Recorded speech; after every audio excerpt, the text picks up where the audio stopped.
for the kingdom come.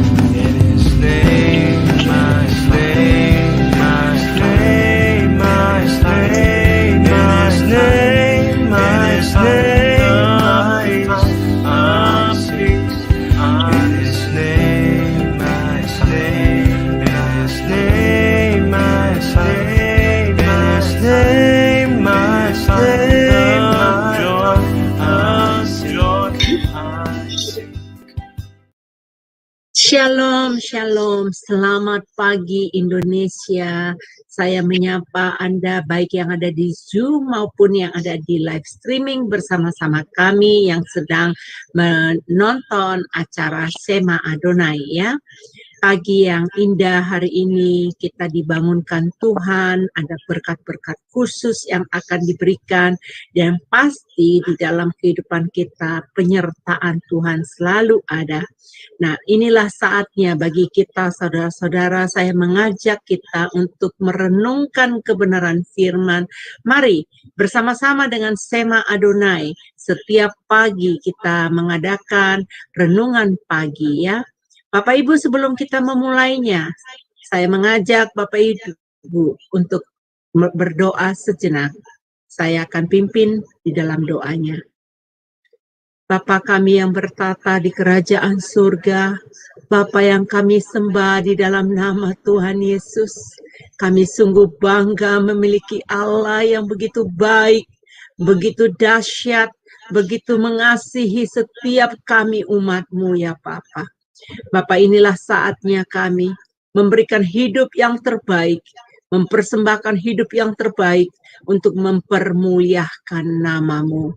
Sebentar kami anak-anak-Mu Bapa mau masuk dalam renungan pagi Sema Adonai, dan kami percaya urapan-Mu mengalir kepada kami setiap pribadi, baik yang ada di Zoom maupun yang ada di live streaming.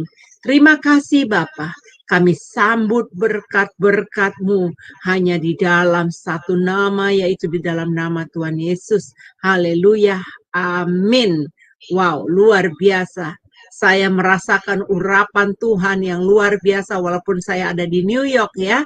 Teman-teman semua ada di Indonesia. Tapi saya percaya pagi ini waktu Indonesia, termasuk saya, akan menerima berkat firman Tuhan. Baik Bapak Ibu, sebelum kita memulainya, mari kita mendengarkan pujian penyembahan yang dibawakan oleh Ibu Murni. Temanya adalah Tuhan ku mau menyenangkan-Mu. Dipersilakan.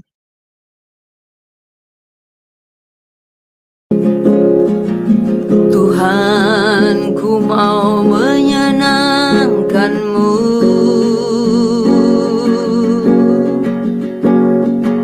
Tuhan bentuklah hati ini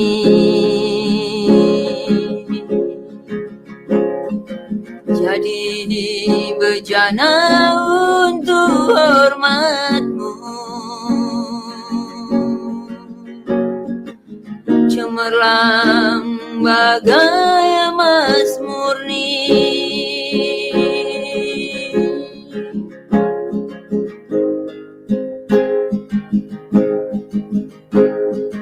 Tuhan ku serahkan hatiku, semua ku berikan kepadamu. Kuduskan hingga tulus selalu, agar aku menyenangkan-Mu, menyenangkan-Mu, senangkan-Mu. Hanya itu kerinduanku, menyenangkan-Mu, senangkan-Mu. Hanya itu kerinduanku.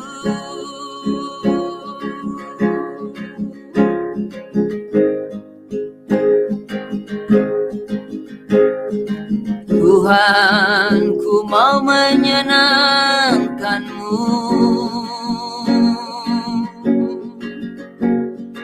Tuhan, bentuklah hati ini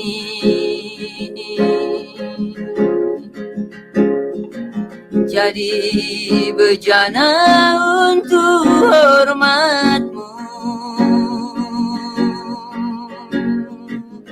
Cemerlang bagai emas murni,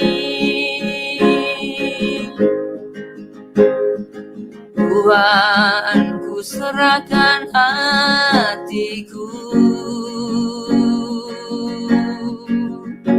Semua ku berikan kepadamu.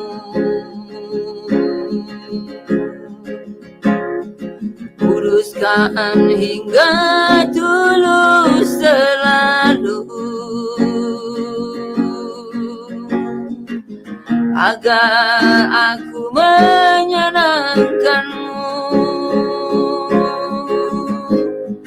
menyenangkan-Mu, senangkan-Mu. Hanya itu kerinduanku, menyenangkan-Mu, senangkan-Mu. Hanya itu kerinduanku.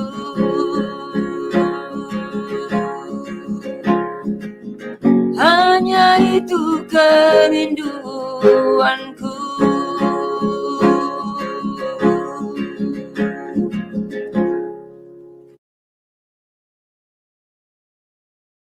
Puji nama Tuhan, pujian yang sangat indah. Itu adalah menjadi bagian kerinduan kita. Kita mau menyenangkan hati Tuhan senantiasa. Bapak Ibu, tema firman Tuhan, renungan hari ini adalah berkenan di hati Tuhan. Mari Bapak Ibu persiapkan hati, kita fokus, kita mendengarkan renungan firman ini. Bapak Pendeta dipersilakan untuk Pak Timotius Jumiat. Puji Tuhan, Shalom, selamat pagi semua dan selamat malam buat yang di New York, Amerika. Ya. Sebelum kita dengar firman Tuhan, kita akan berdoa sekali lagi. Mari kita satu di dalam doa. Bapa di dalam surga, dalam nama Tuhan Yesus Kristus, terima kasih Tuhan buat kesempatan ini, terima kasih buat perkenanan ini Tuhan. Karena waktu ini adalah waktu perkenanan untuk kami boleh datang kembali kepadamu, menerima kasih karunia dan keselamatan yang dari Tuhan. Bersama-sama Sema Adonai Tuhan, kami akan merenungkan firman Tuhan. Tuhan, kami percaya firman-Mu sanggup menjadikan yang tidak ada menjadi ada. Firman-Mu sanggup memulihkan, meneguhkan, menjadikan segala sesuatu baru dalam hati kami, dalam pikiran kami. Karena firman-Mu adalah pencipta yang luar biasa Tuhan. Kami sungguh bersyukur kepadamu, Tuhan, kiranya Engkau memberkati kami dengan hati dan telinga seorang murid, sehingga benih firman-Mu ini Tuhan, kami terima, boleh bertumbuh, berakar dan berbuah dalam hidup kami. Kami serahkan Tuhan, kiranya memberkati jaringan yang ada sehingga lancar semua, sehingga benih firman-Mu dapat kami terima dengan baik, dan kami simpan dalam hati kami untuk kami menjadi dasar yang kuat dalam kami mengiring dan melayani Tuhan. Terpujilah nama-Mu Bapa, kami sambut kebenaran firman-Mu, urapi kami Tuhan, urapi hamba-Mu juga dengan hikmat yang khusus dari Tuhan, supaya Tuhan hamba-Mu boleh menjadi saluran berkat pada pagi hari ini. Dalam nama Tuhan kami Yesus Kristus, kami siap untuk dengar firman Tuhan. Haleluya. Amin. Puji Tuhan, Bapak Ibu Saudara yang dikasihi oleh Tuhan Kristus. Ya, pagi ini kita akan merenungkan firman Tuhan yang didasarkan dalam Kisah Para Rasul pasal yang ke-13 ayatnya yang ke-22. Saya akan bacakan nas ini. Demikian firman Tuhan. Setelah Saul disingkirkan, Allah mengangkat Daud menjadi raja mereka. Tentang Daud, Allah telah menyatakan, Aku telah mendapat Daud bin Isai, seorang yang berkenan di hatiku dan yang melakukan kehendakku. Haleluya. Saudara yang dikasihi oleh Tuhan Kristus, kesaksian ini, saudaraku, berasal dari Tuhan. Seorang Daud yang mendapat pernyataan khusus dari Tuhan bahwa dia seorang yang berkenan di hati Tuhan. Bangsa Israel setelah keluar dari Mesir, saudara yang dikasihi Tuhan Yesus, ada 450 tahun mereka tidak mempunyai raja. Ya. Dan mereka ingin seperti bangsa-bangsa sekelilingnya yang mempunyai raja, mempunyai pasukan, mempunyai hierarki dalam negaranya. Padahal sebetulnya bangsa Israel adalah bangsa pilihan Tuhan. Pemerintahannya adalah pemerintahan teokrasi, Tuhan sendiri yang memerintah dalam kehidupan mereka.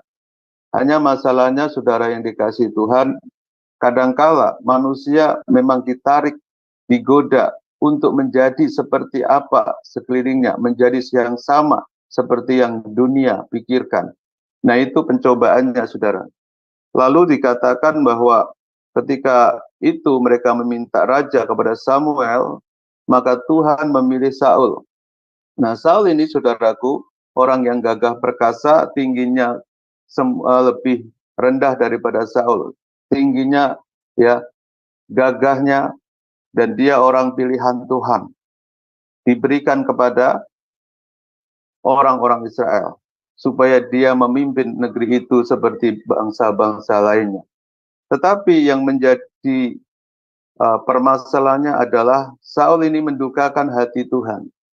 Ya, dia tidak taat, dia tidak sabaran, dia penuh dengan iri hati. Terbukti ketika Daud mengalahkan Goliat, para dayang, ya, para pemimpin, para wanita-wanita perempuan di Yerusalem menyanyi,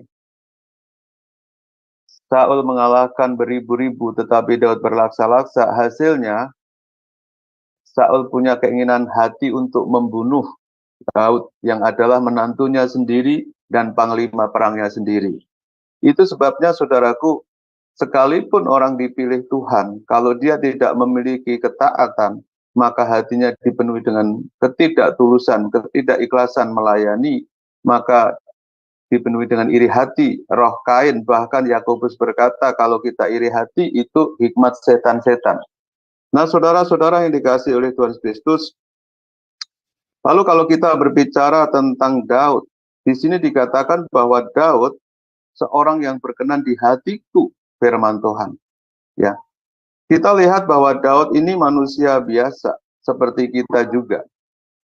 Daud seorang yang ada kelemahannya juga, dia pernah jatuh di dalam dosa, ya, merancangkan pembunuhan berencana. Tapi mengapa dia dikatakan berkenan di hatiku? Ya, bahkan Tuhan sangat mengasihi Daud sampai-sampai, ya, Tuhan berfirman bahwa oleh keturunanmu, ya, kerajaan ini tidak akan pernah berakhir sampai selama-lamanya, yaitu kerajaan Tuhan. Ya, maka dikatakan bahwa Yesus anak Daud, kasihanilah kami. Secara manusia, ya, Yesus lahir dari keturunan Daud sebagai raja yang memerintah untuk selama-lamanya. Ini sungguh luar biasa, saudaraku. Seorang manusia biasa yang dipersiapkan Tuhan untuk menggenapi rencananya yang agung dan besar, yaitu rencana keselamatan, ya, yang menurut manusia lahir dari keturunan Daud. Saudara yang dikasihi oleh Tuhan Kristus, pertanyaannya buat kita adalah begini, saudara kasih. Ya, mengapa Daud, ya, dikatakan dia berkenan di hati Tuhan? Saudara, berkenan itu melebihi, ya, dengan satu kata kesukaan. Ya. Dia melebihi dari itu. Apapun dari tingkah lakunya, perkataan, ya tindak tanduknya, apa yang dikerjakannya, ya pemikirannya, semua semata-mata menyukakan hati Tuhan. Itu namanya berkenan, ya. Jadi saudara yang dikasihi oleh Tuhan Kristus, timbul pertanyaan secara pribadi dengan saya berpikir mengapa ya Daud ini sangat berkenan di hati Tuhan. Jawabannya sudah jelas di dalam ayat itu, saudaraku, ya. Daud berkenan di hatiku karena Daud melakukan kehendak Tuhan. Ya, Daud melakukan kehendak Tuhan. Saudara, kehendak Tuhan ya adalah kita menuruti firman-Nya, taat kepada setiap firman-Nya. Ya. Kalau dalam perjanjian baru Tuhan Yesus pernah berkata bahwa kehendak Bapa adalah supaya kita percaya kepada Yesus Kristus. Nah, apakah Daud percaya pada Yesus Kristus? Jelas. Dia sudah melihat, bahkan dikatakan dalam kitab Tawarik bahwa saya melihat deretan anak-anak manusia, yaitu keturunannya, ya, yang sudah dipersiapkan Tuhan sampai kepada kerajaan Mesias yang selama-lamanya memerintah, ya, kerajaan Allah itu, saudaraku. Maka dikatakan bahwa Daud ini mendasarkan seluruh kehidupannya atas firman Tuhan. Itu yang membuat dia berkenan kepada Tuhan. Nah, terbukti dalam Mazmur pasal 119 ayat 105, di situ dikatakan, firman-Mu itu pelita bagi kakiku dan terang bagi jalanku. Saudara, ya, artinya kalau firman itu pelita dan terang bagi jalannya, setiap tingkah ya lakunya, perjalanan hidupnya, Daud tidak pernah menyimpang dari firman Tuhan. Dia selalu dasarkan seluruh hidupnya dengan perkenanan Tuhan. Bahkan di saat-saat susah, terjepit sekalipun, saudaraku, Daud selalu meminta baju efod, lalu bertanya kepada Tuhan, meminta kehendaknya, apakah ya diperkenankan atau tidak. Jadi saudara yang dikasihi oleh Tuhan Kristus, Daud adalah contoh bagi kita supaya kita meneladani ya kehidupannya. Ada seorang manusia yang mendapat pernyataan berkenan di hatiku, itu sungguh luar biasa. Saudara, lalu dikatakan bahwa Daud ini sehatinya selalu condong kepada Tuhan. Ya. Mazmur 119 ayat 112 dikatakan, telah kucondongkan hatiku untuk melakukan ketetapan-ketetapan-Mu untuk selama-lamanya sampai saat terakhir. Artinya melakukan kehendak Tuhan itu ya tidak ada batas waktunya, tapi untuk selama-lamanya. Nah, banyak orang, saudaraku, ketika dia dipanggil oleh Tuhan pada cinta mula-mula, dia taat dan setia, memiliki sebuah kerinduan ya untuk terus ya membaca firman-Nya, untuk terus merenungkan firman Tuhan, apapun itu, memuji Tuhan ya dengan cinta mula-mulanya itu, saudaraku. Tapi ketika hidup terus berjalan, ya waktu terus berjalan, kadang orang mengalami perubahan karena yang pertama keadaan, yang kedua ya saudara tergiur oleh hal-hal yang dunia lakukan, ada rasa jenuh, ada rasa tidak lagi berapi-api di dalam Tuhan. Nah saudara, kadang kita lihat seperti Tuhan jemaat Efesus. Jemaat Efesus dalam surat kitab Wahyu, ya, surat kepada 7 jemaat, dia jatuh bukan karena dia melakukan dosa, tetapi jatuh dalam meninggalkan kasih mula-mula. Dan Tuhan berkata, ya, betapa dalamnya kamu jatuh, bangkitlah. Nah saudara, rupanya kita meninggalkan cinta mula-mula ini sebuah kejatuhan yang begitu dalam, karena kita sudah kehilangan kasih yang berkobar-kobar, kasih yang menyala-nyala, roh yang menyala-nyala, ya yang dulu suka melayani Tuhan, sekarang tidak lagi, udah sama saja, ya. Saudara, itu pertanyaan-pertanyaan juga yang sering iblis bisikkan kepada termasuk seperti saya, hamba-hamba Tuhan, untuk apa kamu melayani, apa bedanya hidupmu dengan yang lain. Sama-sama aja, bahkan lebih parah, lebih sulit, lebih sukar. Tapi saudara yang dikasihi Tuhan Yesus Kristus, kalau kita menyimpan firman Tuhan di hati kita, maka saudara, kita tidak akan pernah berhenti untuk kita boleh melayani, kita boleh memuji, menyembah Tuhan, selalu punya kerinduan dan kerinduan untuk kita dekat dengan Tuhan. Saudara, ya orang yang mengasihi Tuhan, melakukan kehendak Tuhan, ya, dia menuruti firman Tuhan, saudaraku. Kalau saudara mundur baca dalam Mazmur pasal yang ke-119 ayat 97 sampai 100, itu membuat seseorang menjadi bijaksana. Karena begitu mencintai Taurat Tuhan, ya orang menjadi sangat bijaksana, ya. Kalau saya bacakan Mazmur 119 ayat 97, betapa ku cintai Tauratmu, aku merenungkannya sepanjang hari. Ya, sepanjang hari bukan artinya Daud tidak bekerja, dia seorang raja. Tentu dia pagi dia merenungkan firman Tuhan dan semua gerakan hidupnya selalu disertai apakah ini berkenan atau tidak, apakah ini menyukakan Tuhan, salah atau tidak. Selalu Daud akan mempertimbangkan itu. Perintahmu membuat aku lebih bijaksana daripada musuh-musuhku, sebab selama-lamanya itu ada padaku. Saudara bayangkan ketika berperang, toh Daud juga mendasarkan ya peperangannya itu dengan firman Tuhan.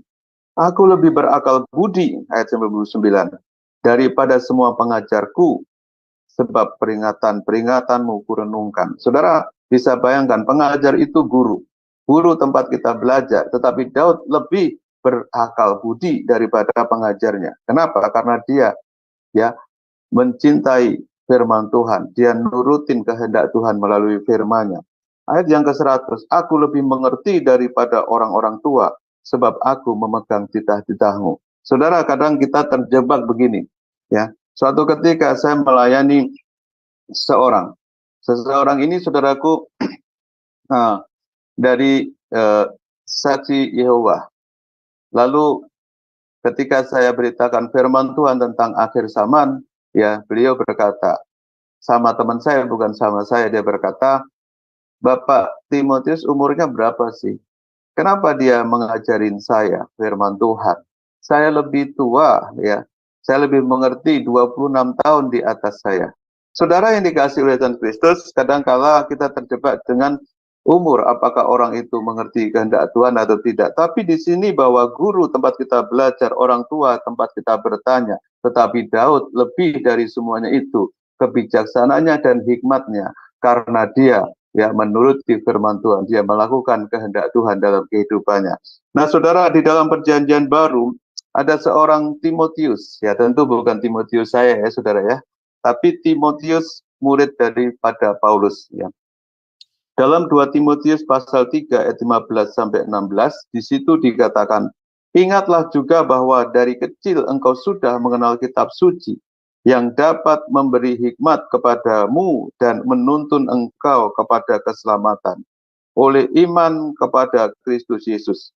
Sebagai tulisan, segala tulisan yang diilhamkan Allah memang bermanfaat untuk mengajar, untuk menyatakan kesalahan, untuk memperbaiki kelakuan, dan untuk mendidik orang dalam kebenaran. Saudara, ya Timotius kecil, saudaraku, dia sejak kecil sudah mengenal kitab suci.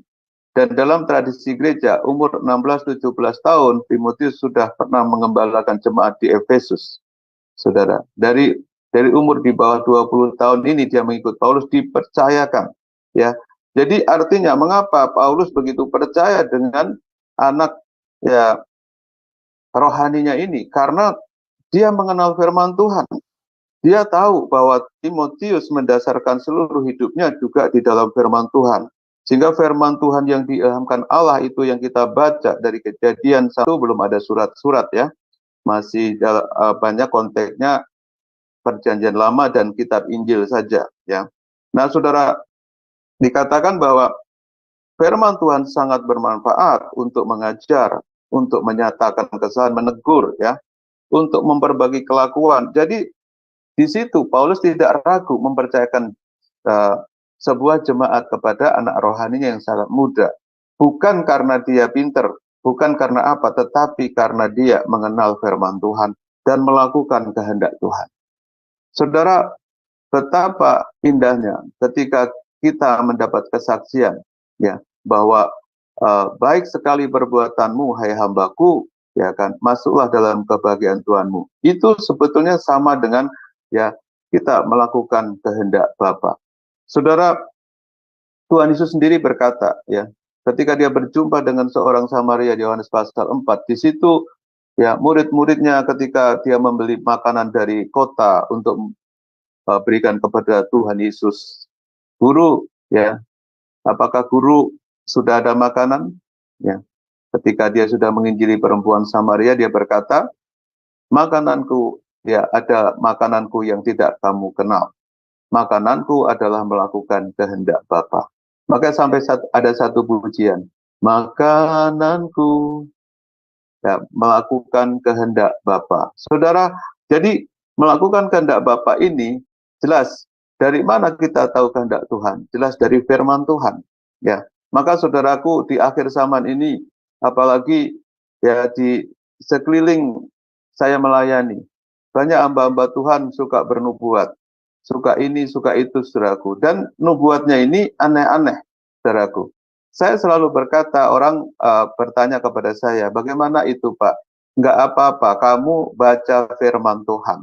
Kalau di dalam firman Tuhan ada, ya, maka saudaraku itu tidak melanggar. Tetapi kalau di dalam firman Tuhan tidak ada, ya, kita harus menguji setiap nubuatan sehingga kita tidak salah jalan. Saudara yang dikasihi oleh Tuhan Kristus, karena firman Tuhan itu semua kehendak Tuhan dari awal sampai akhir, mulai dari kejatuhan sampai rencana keselamatan agung ada di dalam firman-Nya. Maka saudara, kita mencintai Taurat Tuhan, mencintai firman Tuhan, kita menjadi bijaksana, berakal budi, ya, itu yang menyukakan hati Tuhan. Saudara, hal yang berikutnya, yang kedua, mengapa Daud, ya, dikatakan dia berkenan di hati Tuhan? Di dalam 1 Samuel pasal 17 ayat 32 sampai 37, di situ diceritakan sebetulnya Goliat menantang barisan Israel. Ya, pada waktu bangsa Israel memiliki raja yaitu Saul, maka terjadi peperangan antara Filistin dan Israel. Seorang prajurit yang gagah perkasa, panglima perang dari kerajaan Filistin yaitu Goliat, menantang, dan semua prajurit Israel itu gemetar, takut, ya, ketakutan. Setiap kata-kata cemoohan mereka, ya, Goliat kepada orang Israel membuat mereka ciut nyalinya. Dan ketika Daud diminta sama bapaknya Isai mengirim makanan kepada abang-abangnya yang seorang prajurit, seorang tentara, di situ ada Eliab, Aminadab, ya kan, dan kakak-kakaknya yang lain, saudaraku. Dia mendengar itu, hatinya membara, hatinya merasa harus bangkit. Kenapa? Karena dia merasa seorang yang tidak mengenal Tuhan, ya, orang tidak bersunat pada waktu itu, yaitu orang yang tidak mengenal Tuhan, mencemooh barisan Tuhan. Dia pikirnya seperti itu. Maka Daud berkata kepada Saul, janganlah seorang menjadi tawar hati karena dia. Hambamu ini akan pergi melawan orang Filistin itu. Tetapi Saul berkata kepada Daud, tidak mungkin engkau dapat menghadapi orang Filistin itu untuk melawan dia, sebab engkau masih muda, sedang dia sejak dari masa mudanya telah menjadi prajurit. Tetapi Daud berkata kepada Saul, hambamu ini biasa mengambalakan kambing domba ayahnya apabila datang singa atau beruang yang menerkam seekor domba dari kawanannya. Maka aku mengejarnya, menghajarnya, dan melepaskan domba itu dari mulutnya. Kemudian apabila ia berdiri menyerang aku, maka aku menangkap janggutnya, lalu menghajarnya dan membunuhnya. Baik singa maupun beruang telah dihajar oleh hambamu ini, dan orang Filistin yang tidak bersunat itu, ia akan sama seperti salah satu daripada binatang itu, karena ia telah mencemooh barisan daripada Allah yang hidup. Pula kata Daud, Tuhan yang telah melepaskan aku dari cakar singa dan dari cakar beruang, dia juga akan melepaskan aku dari tangan orang Filistin itu. Kata Saul kepada Daud, pergilah, Tuhan menyertai engkau. Saudara, apa yang kita dapat dari pembacaan ini, saudaraku? Daud adalah orang yang berani berkorban. Berkorban apa? Sampai berkorban nyawa bagi Tuhan. Ya, karena Daud berani berkorban bagi Tuhan. Saudara, Tuhan, ya, dia tidak hanya berkorban miliknya, tapi Tuhan berkorban dirinya. Maka di dalam Yohanes pasal 3 ayat 16, karena begitu besar kasih Allah akan dunia ini, sehingga dia memberikan anak tunggalnya, ya, anaknya yang tunggal, supaya setiap orang yang percaya, ya, tidak binasa, melainkan beroleh hidup yang kekal. Yesus Kristus datang dari Bapa untuk mati, datang untuk mati, saudaraku, untuk disalibkan, supaya mencucurkan darahnya sebagai pengorbanan buat kita. Nah, saudara, Saul ini sudah dipilih menjadi raja. Ya, mati hidupnya sebuah kerajaan ada dalam pimpinannya. Kalau pemimpinnya pengecut, nggak berani berkorban, ya, takut mati, tidak memiliki roh martir, bagaimana dia bisa, ya, menjadi berkat buat bangsanya?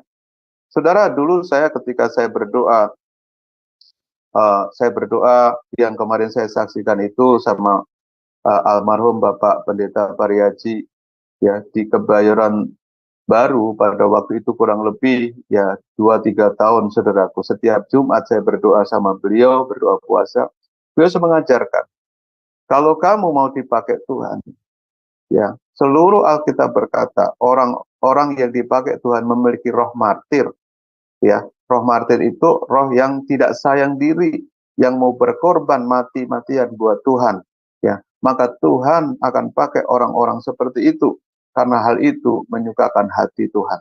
Nah, saudara, kita kadangkala sudah punya konotasi yang lain ketika kita mendengar tentang roh martir. Sebetulnya, saudaraku, roh martir ini, saudaraku, kita tidak harus serahkan diri, ya, lalu kita mati buat Tuhan. Terlalu gampang kita mati buat Tuhan, saudara kasih, ya. Tetapi hidup bagi Tuhan ini sangat susah.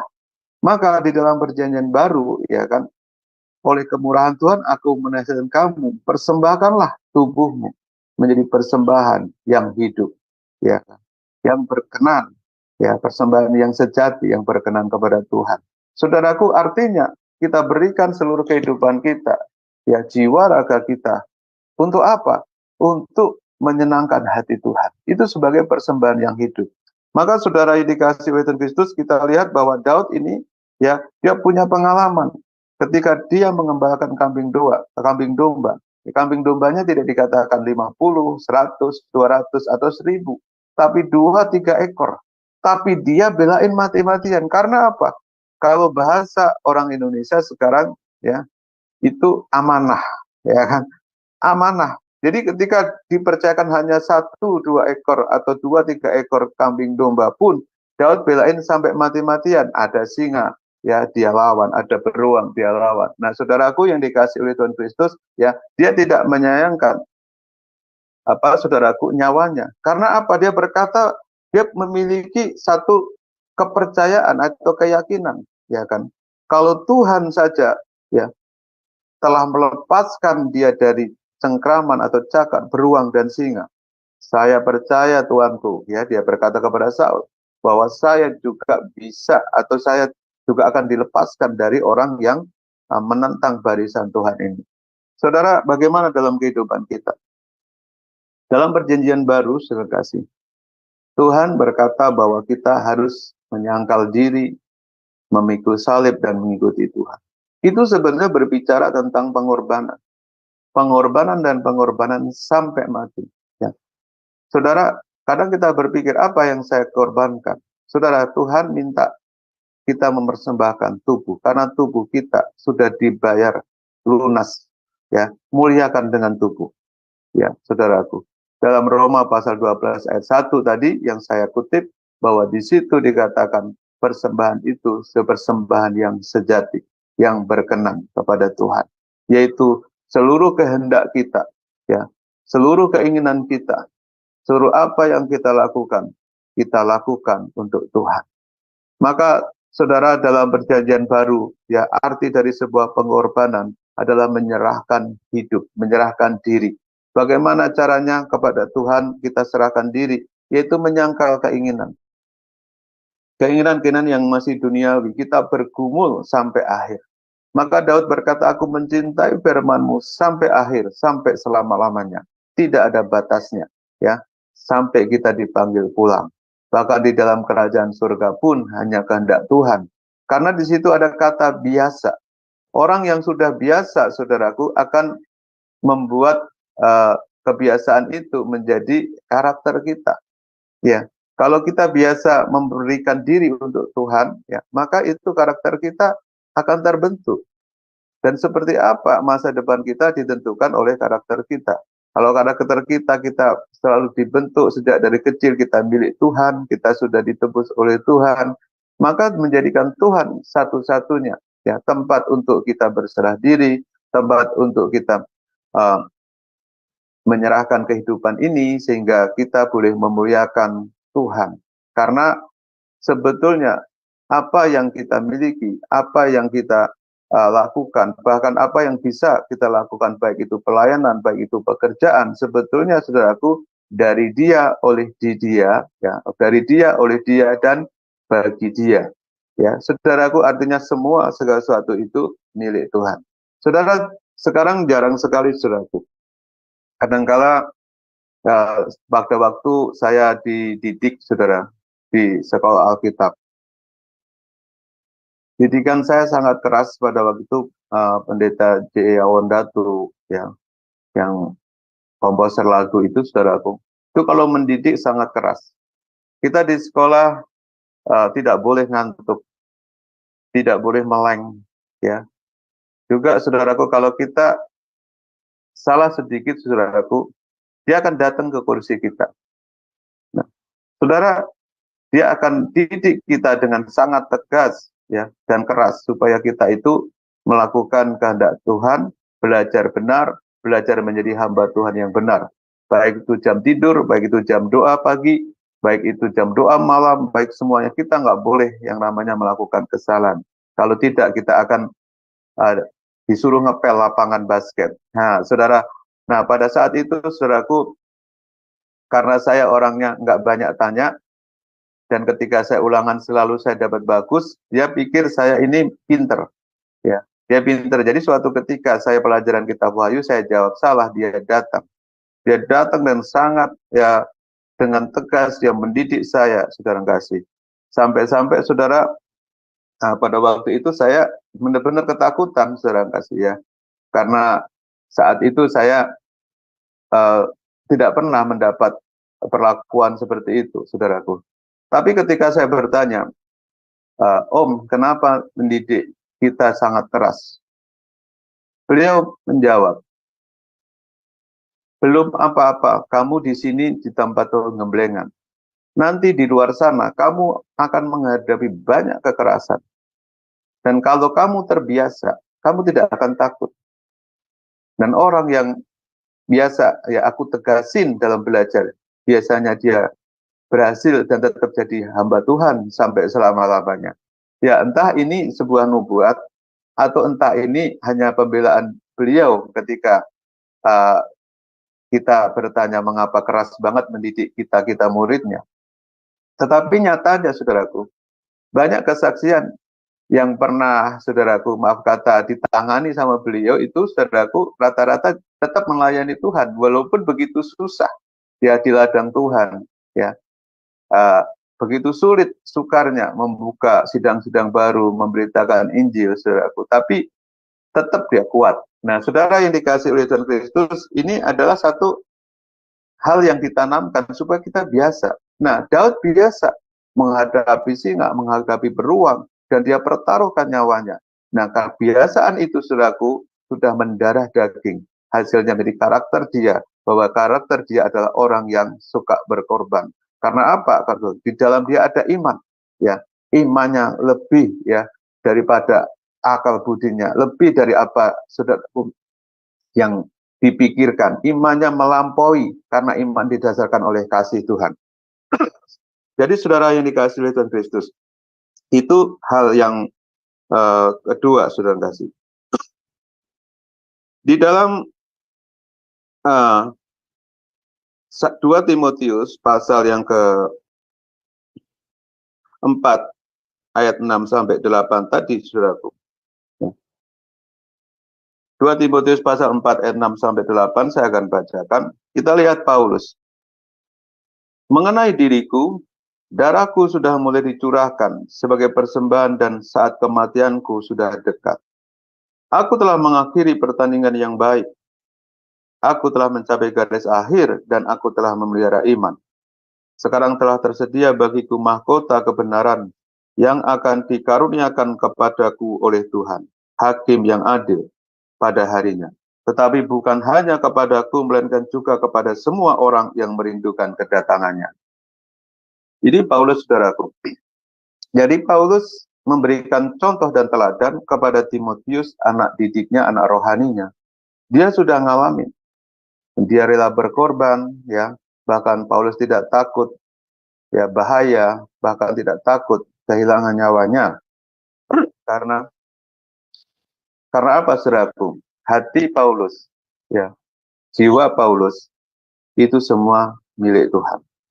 Itu sebabnya, saudaraku, seperti halnya Daud, ya, demikian juga kita. Saudara, kita semua orang bebas. Amin, saudaraku. Kita orang bebas, ya. Saya minta maaf dan minum. Kita ditebus oleh Tuhan itu orang bebas, ya, yang dilepaskan daripada perbudakan dunia, perbudakan dosa, lalu kita dibebaskan oleh Tuhan. Tetapi bagi kita, orang yang mengerti, ya, kasih Tuhan yang telah membebaskan kita, maka kita akan menjadikan Tuhan itu Tuhan kita, ya. Maka saya pada waktu itu berpikir Sema Adonai, saya langsung ingat Sema Yisrael, ya. Jadi karena saya biasa suka membaca Sema Adonai, yaitu syahadatnya orang Israel, artinya Adonai itu Tuhan, atau pemilik, ya, penguasa, Tuhan di atas segala Tuhan. Kita tahu ketika kita sudah ditebus, darahnya tercurah untuk kita, ya, kita dibebaskan, kita bukan haleluya I am free terus semau gue kita atau maunya kita. Tetapi kita harus mengabdikan diri kepada Tuhan. Nah, di dalam perjanjian lama, seorang budak yang mengasihi tuannya, ketika sudah bekerja selama 7 tahun, seharusnya budak ini dibebaskan, ya. Tetapi kalau budak ini mengasihi tuannya, dia akan berkata, Tuanku, aku mengasihi, aku dan keluargaku mengasihi Tuanku. Aku tidak mau dibebaskan. Biarkan aku mengabdi selama-lamanya kepada Tuanku. Maka tuannya ini akan merespon, ya. Dia akan merespon budak yang menyerahkan diri sebagai hambanya ini, mengabdi selama-lama ini, dan dia akan menindik ke telinganya. Sebagai apa? Sebagai tanda kepemilikan bahwa dia milik Tuhan atau milik tuannya selama-lamanya. Demikian juga dengan kita, saudara. Kalau kita tahu arti pengorbanan Tuhan, maka kita akan mengabdikan diri, ya, dalam seluruh kehidupan kita, entah dalam pelayanan atau pekerjaan sekuler apapun, yang penting hati kita. Kita melakukan semua untuk Tuhan, ya. Karena apa? Karena kita mengasihi Dia. Kenapa kita mengasihi Dia? Karena Dia lebih dulu mengasihi kita. Itulah arti pengorbanan, saudaraku, buat kita. Saudara, hal yang berikutnya, yang ketiga, saudaraku. Yang ketiga, mengapa Daud ini, ya, dikatakan dia sangat berkenan di hati Tuhan, ya. Kalau saudara baca, mari kita baca Mazmur pasal 78 ayat 70 sampai 72. Di situ dikatakan begini, saudara kasih. Dipilihnya Daud hambanya, diambilnya dia dari antara kandang kambing domba. Dari tempat domba-domba yang menyusui, didatangkannya dia untuk mengembalakan Yakub umatnya dan Israel miliknya sendiri. Ayat 72, perhatikan. Ia mengembalakan mereka dengan ketulusan hatinya dan menuntun mereka dengan kecakapan tangannya. Saudara, rupanya Daud ini mengapa sangat dicintai Tuhan? Tuhan nggak melihat karena dia seorang gembala yang 2-3 ekor tadi, saudara. Ya. Jadi bukan sembarang dia gembala, saudaraku, tapi Daud itu ya memiliki hati yang sangat tulus ikhlas mengabdi kepada Tuhan. Itu membuat Tuhan sangat berkenan kepada Daud. Bahkan sampai dia menjadi raja pun, ya. Tadi kita sudah baca ya bahwa dia mengembalakan umat Tuhan dengan ketulusan hatinya, ya, dan menuntun dengan kecakapan tangannya. Artinya dia rajin, cakap tangannya rajin, ya, dan tulus hati, ya. Kalau tulus hati ini, saudaraku, tidak mengharapkan terima kasih, tidak mengharapkan apapun, dia dengan tulus ikhlas memberikan dirinya, hidupnya sebagai persembahan untuk Tuhan. Itu sebabnya, saudara, pada waktu dia dipilih menjadi raja, kalau kita baca 1 Samuel pasal 16 ayat 6 sampai 13 itu, saudara kasih, ya, waktu Samuel menangis sama Tuhan karena Saul sudah mengecewakan Tuhan, tidak taat, ya. Bahkan nats kita tadi berkata, ayat yang kita baca, Saul disingkirkan. Samuel menangis, lalu Tuhan berkata, mengapa kamu bersedih, berduka? Cepatlah pergi ke Bethlehem, temui seorang bernama Isai, urapi anaknya untuk jadi raja menggantikan Saul. Saudara, lalu Saul pergi ke Bethlehem, lalu di situ mempersembahkan korban, ya, dan disuruhlah anak-anak daripada Isai ini untuk lewat satu persatu. Jadi seperti kontes gitu ya, seperti catwalk itu, jalan satu-satu dinilai oleh Samuel.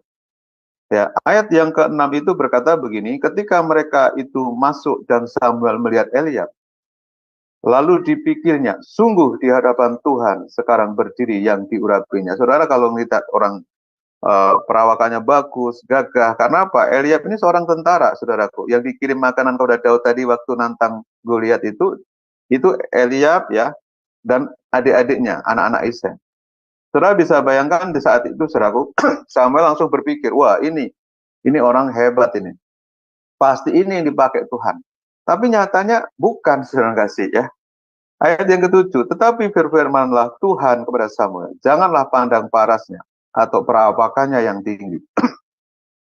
Sebab aku telah menolaknya, bukan yang dilihat manusia, yang dilihat Allah. Manusia melihat apa yang di depan mata, tetapi Tuhan melihat hati. Ini luar biasa, saudara kasih. Jadi Tuhan itu nggak melihat, ya, casing kita, ya kan, fisik kita secara fisik. Tapi Tuhan tuh lihat hati, ya. Apakah hati kita benar-benar tulus mengasihi Dia dengan seluruh kehidupan, keinginan, kehendak hati kita ini hanya untuk kemuliaan Tuhan atau tidak? Ini beda banget, ya, saudaraku. Lalu saya baca lagi karena ini yang kita sudah hafal, ya, cerita ini. Lalu Isai memanggil Aminadab dan menyuruhnya lewat di depan Samuel. Tetapi Samuel berkata, orang ini pun tidak dipilih Tuhan. Kemudian Isai menyuruh Syama lewat. Tetapi Samuel berkata, orang ini pun tidak dipilih Tuhan. Demikian Isai menyuruh ke-7 anaknya lewat di depan Samuel. Tetapi Samuel berkata kepada Isai, semuanya ini tidak dipilih Tuhan. Lalu Samuel berkata kepada Isai, inikah anakmu semuanya? Jawabnya, masih tinggal yang bungsu, tetapi sedang mengembalakan kambing domba. Kata Samuel kepada Isai, suruhlah memanggil dia, sebab kita tidak akan duduk makan sebelum ia datang kemari. Dalam 1 Samuel pasal 16 ayat 12, kemudian disuruhnya menjemput dia. Ia kemerah-merahan, matanya indah dan parasnya elok. Lalu Tuhan berfirman, bangkitlah, urapilah dia, sebab inilah dia. Saudara, luar biasa saudaraku.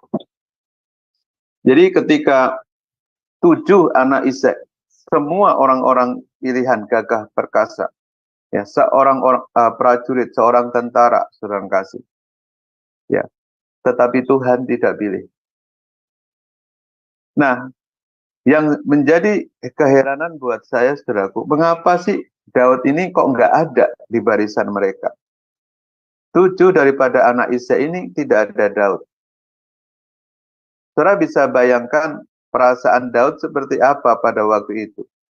Ketika dia sebagai seorang anak yang bungsu, abang-abangnya, kakak-kakaknya dididik sebagai tentara, mungkin bisa saya katakan disekolahkan, dipersiapkan, tapi Daud hanya disuruh mengembalakan kambing domba. Artinya apa, saudaraku? Ketika saya belajar tradisi daripada kenapa Daud ini kok beda, itu rupanya begini, saudaraku. Zaman dahulu itu orang bisa punya istri itu lebih daripada satu. Dan Daud ini ya diprediksi ini istri yang terakhir dan mungkin bisa dikatakan dari istri siri. Sehingga dia tidak pernah diperhitungkan. Ya seperti halnya Yefta juga dalam Alkitab. Ya, artinya kalau kita menggali ini bukan berarti kalau di dalam Perjanjian Baru orang boleh punya istri siri, bukan, saudaraku. Karena di Perjanjian Baru ini pemulihan sudah terjadi, satu suami, satu istri. Maksudnya, saudaraku, pada masa itu Daud tidak diperhitungkan sama sekali kalau dia akhirnya dipilih Tuhan. Ketika Isai diminta oleh Samuel mempersiapkan anak-anaknya, Daud tidak dipanggil, tidak dihitung. Artinya apa, saudaraku? Nah, Daud ini masih kemerah-merahan, artinya masih malu-malu, masih culun, ya kan, masih belum dihitungkan, ya. Tapi wajahnya elok, ya. Ada kemuliaan Tuhan di situ. Orang kalau tulus hati, ya, orang yang punya keikhlasan hati itu akan terpancar juga di wajah, walaupun kulitnya hitam gitu ya, sering kasih. Tapi ada sinar yang hanya orang-orang yang mengerti itu tahu bahwa orang ini adalah orang pilihan Tuhan, saudara. Nah, kita lihat, saudara kasih, ya, ketika terjadi itu, saudaraku, Daud dipanggil terakhir. Dan akhirnya Daud dipilih. Dasarnya, saudaraku, tadi bukan karena dia mudanya, bukan karena dia elok rupanya, bukan pula, saudaraku, dia yang bontot atau yang bungsu, saudara kasih, tapi karena hatinya. Tuhan berkata sebagai ayat yang sangat terkenal buat kita, jangan pandang parasnya, tapi lihat hatinya. Tuhan ya melihat hati, manusia melihat ya apa yang di depan mata. Jadi saudara, ya, kalau seseorang memiliki hati yang tulus, ya, dalam mengiring Tuhan, dalam melayani Tuhan, saya percaya dia akan memperkenankan hati Tuhan. Tuhan akan berkata, aku berkenan kepadamu karena hatimu, bukan karena fisikmu. Ya, kita juga boleh melakukan pelayanan ke sana kemari, tapi kalau hati kita nggak tulus, kita juga nggak akan berkenan kepada Tuhan. Itu sebabnya, saudaraku, kita semua sama-sama belajar supaya pada akhirnya kita mendapat perkenanan yang dari Tuhan. Dari 3 poin itu saja, saudaraku, saya sampaikan pada pagi hari ini, ya, biarlah kita menjadi pernah di hati Tuhan. Nah, yang pertama, kita karena melakukan kehendak Tuhan. Yang kedua, kita harus rela, ya, berkorban bagi Tuhan. Yang ketiga, milikilah hati yang tulus, ya, dalam mengiringkan melayani Tuhan. Kiranya firman Tuhan sampai di sini boleh menjadi berkat dan kekuatan bagi kita semua, ya. Tuhan Yesus berkati. Saya serahkan kembali kepada moderator. Tuhan memberkati. Ya, terima kasih Bapak Pendeta Matius, luar biasa. Firman Tuhan renungan hari ini kita telah diberitahukan Untuk berkenan di hati Tuhan, kita harus melakukan apa yang Tuhan kehendaki di dalam kehidupan kita. Dan juga kita harus ya rela berkorban. Nah, ini poin yang sangat berat, saya tahu buat anak-anak Tuhan, tapi percaya kalau kita mau melakukan itu, pasti kita membuat Tuhan berkenan atas hidup kita ya. Bapak Ibu yang terkasih di dalam Tuhan, mari kita menyambut ujian penyembahan dari Ibu Murni, karena salibmu. Dipersilakan.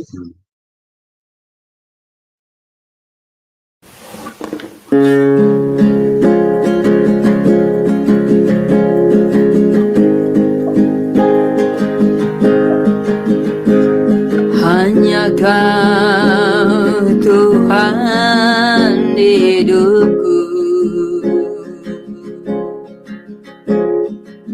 Kau berikan hidup yang baru. Darah-Mu menyucikan, pulihkan hatiku. Ku nyatakan Kaulah segalanya. Engkaulah sumber pengharapan, kuasa-Mu sanggup menyembuhkan. Jiwaku pun berserah hanya kepadamu. Yesus, Kaulah segalanya.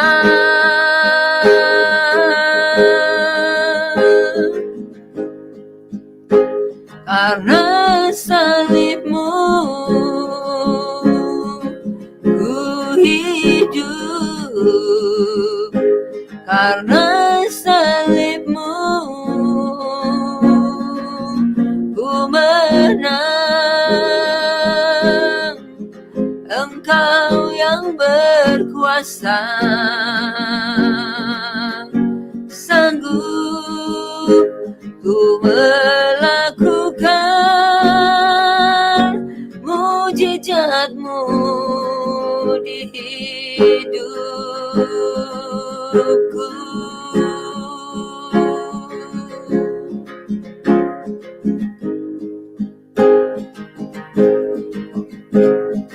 Hanya Kau Tuhan di hidupku, Kau berikan hidup yang baru. Darah-Mu menyucikan, pulihkan hatiku. Ku nyatakan Kau segalanya.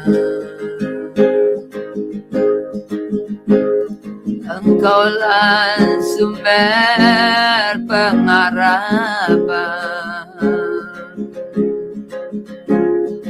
kuasa-Mu sanggup menyembuhkan. Jiwaku pun berserah hanya kepadamu. Yesus, Kaulah segalanya.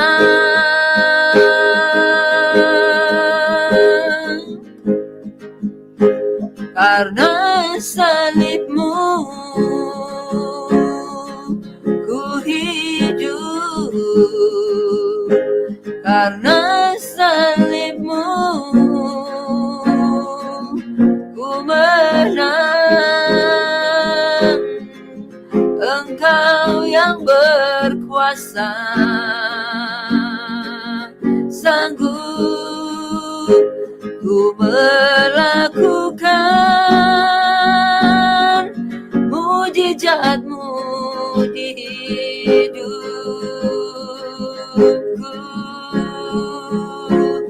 karena salibmu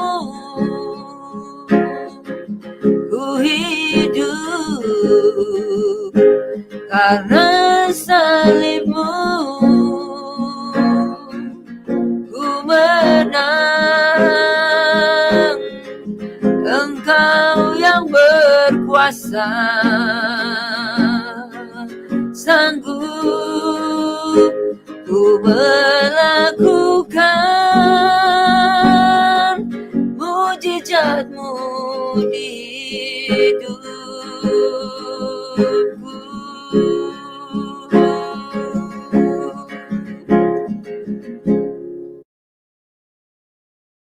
Amin, amin. Luar biasa pujian penyembahan dari Ibu Murni ya. Bapak Ibu, sebentar kita akan menyelesaikan renungan pagi kita sebelum kita menerima berkat dari Bapak Pendeta. Saya mau mengumumkan bahwa kita mengadakan doa syafaat di Zoom. Bapak Ibu yang menginginkan untuk ditopang di dalam doa, jangan sungkan-sungkan untuk hadir datang di Zoom.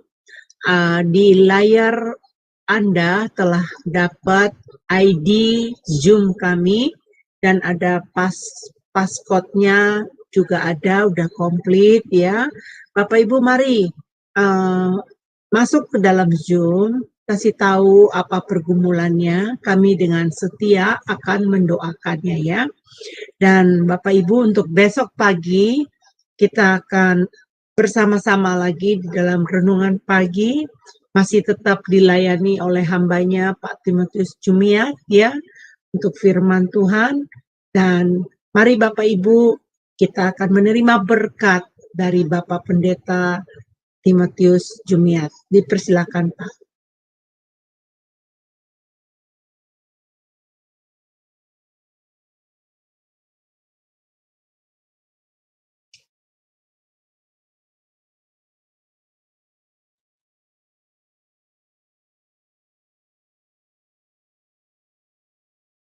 Puji Tuhan, mari kita berdoa. Bapa, terima kasih buat anugerah-Mu, pertolongan-Mu Tuhan. Kami telah selesaikan doa bagi kami dari Sema Adonai. Tuhan kiranya menolong dan menyertai kami semua, dan kiranya Engkau mempertemukan kami di hari berikutnya.